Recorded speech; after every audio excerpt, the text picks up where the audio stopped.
The Minnesota State Patrol reporting it has responded to about 600 road incidents throughout today. This, according to a post on X by Public Information Officer Lieutenant Mike Lee. According to State Patrol, there were 366 cases today from midnight to 1:30 p.m.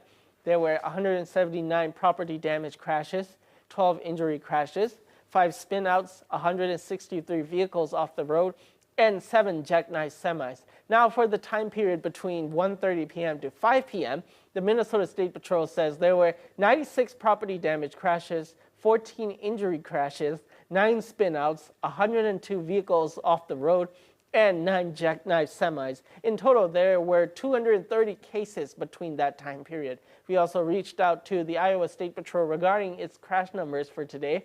We'll have the latest information on this topic on our web story at ktdc.com.